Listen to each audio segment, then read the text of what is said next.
Often when I mention that I have a house in Japan, the conversation usually goes something like this. Hey man, what's up? I must have went a little island crazy during the pandemic, and I ended up buying a house in Japan, sight unseen based on a GoPro video. Yeah man, well, I invested my life savings in crypto, so let's never talk about that again. Fair enough. But yeah, anyways, back to the house in Japan. I love Japan, it's beautiful, but man, it's so expensive. 難しいです. I don't know, it's hard to say, if you say so. Konichiwa Minasan. Today, I want to take you on an adventure. So instead of tearing apart my kitchen or rummaging through my attic looking for treasures, let's take a walk through town. Let's take a look at how expensive it is to really live in Japan. If you've seen some of these videos, then you already know that you can get a house for $30,000 or $40,000. Some you can even get for free, which is amazing.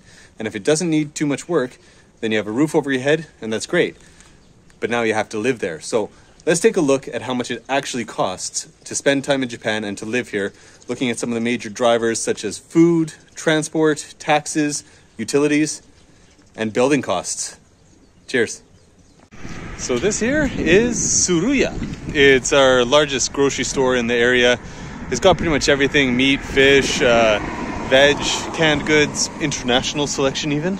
And yeah, I'm going to try to just take a look inside, see, I'm going to stock up for the week, but kind of give a bit of a show of how much stuff costs here. Okay, cheers.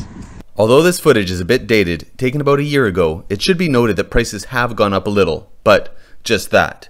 I haven't experienced rampant foodflation like in other countries. The US dollar is equivalent to about 150 yen right now, or 110 yen to the Canadian dollar.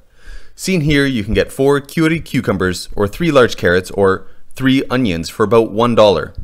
Fruit is a bit more expensive at about $1 per apple, or $8 for a cantaloupe. Why anybody would want to pay for a cantaloupe, I don't know. The supermarkets here carry a wide range of products, lots of fish obviously, and strange things like sea apples, a form of sea cucumber. Meat is well priced in my opinion, with even steaks available for about $5 a piece. Of course, if you want Wagyu, then the sky is the limit on what you can pay. There are also a number of other butchery options available. Ground meat is about $5 a pound or $10 a kilo. 10 eggs are about $2, and milk is also about $2 a liter. Generally, dairy products, cheeses, and imported goods, which are not traditional to the Japanese diet, are a bit more expensive than other countries. If you stick to Japanese products, like tofu here, then it comes in very cheap at about 50 cents a block. Alcohol is cheap in Japan. Beer is $5 to $7 for a 6-pack, or $2 for a fancy mainstream tallboy. Craft beers are obviously a bit more. In Japan, roughly 30% of income is spent on food, which seems massive, but this figure also includes eating out in restaurants, which I'll address later on in this video. I personally find this way cheaper than supermarkets in Canada, and even cheaper than Indonesia, where I spend quite a bit of time. And there we have it. Grocery shopping done. So here's a better look at everything that I bought at the grocery store today, which is going to suit me just fine, and is probably going to last me easily this week here. It's about 110 Canadian or 80 US. It's got a 6-pack of beer, 2 liters of sake. It's got different kinds of meat. I've got a yakiniku style meat for a curry I'm going to do later. I've got a kilogram of sausages, which is going to be perfect for breakfast.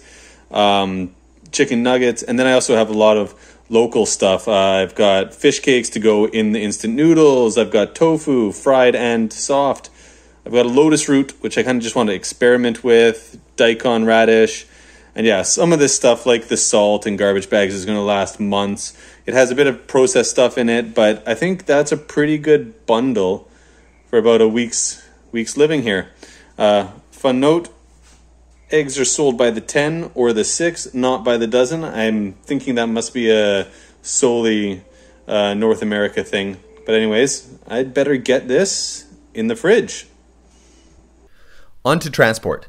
I didn't have a lot of footage of driving around, so train travel will be what I show here.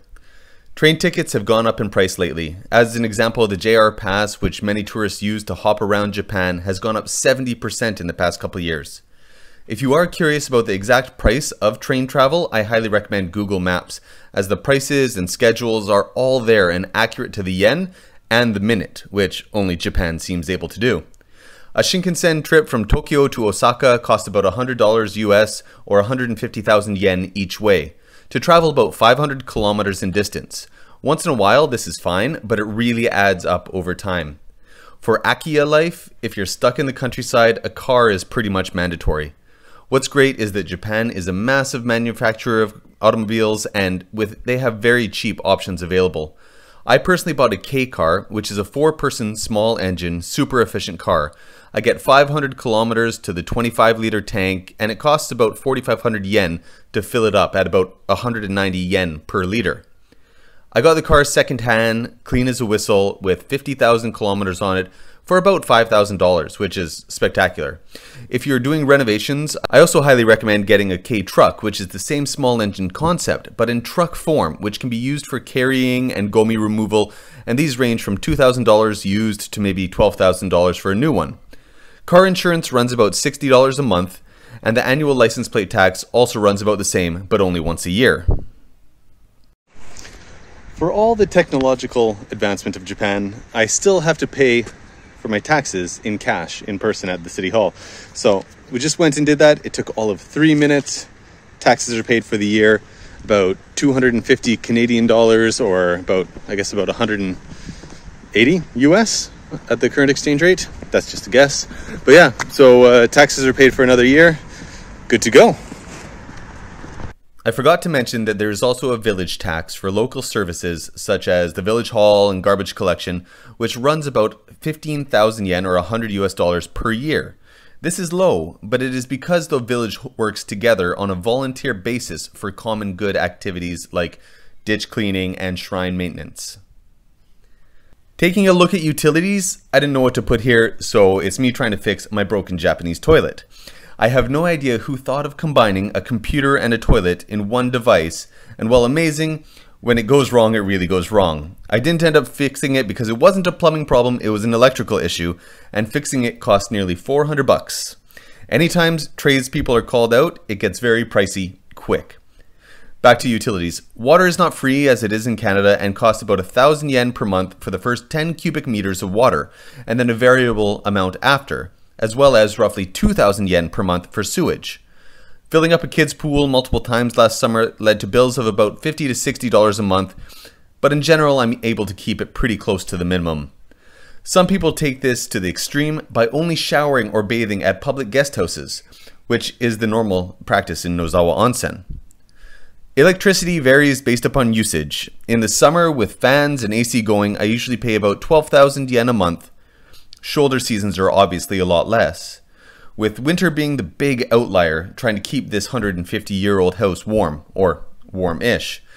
For heating, we use a combination of natural gas, electric heaters, oil heaters, kerosene heaters, and a heat pump.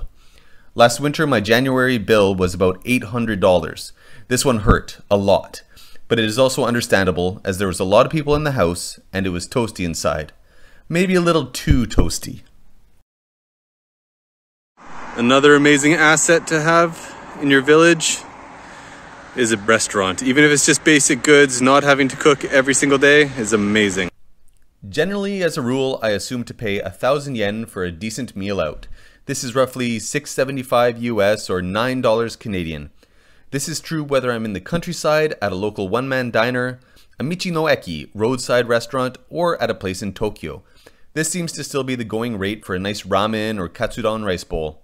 Of course, if you want steak or eel, then plan on quadrupling this. Western meals can also be more expensive, but hey, when in Japan, eat Japanese.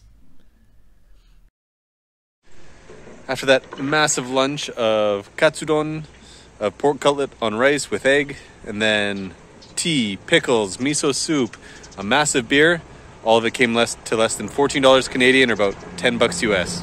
Amazing. Welcome to Komeri. That is not the Skok Sportif. This is our local hardware store. So here's a look at wood. You can get a nice big 12-foot high 2x4 for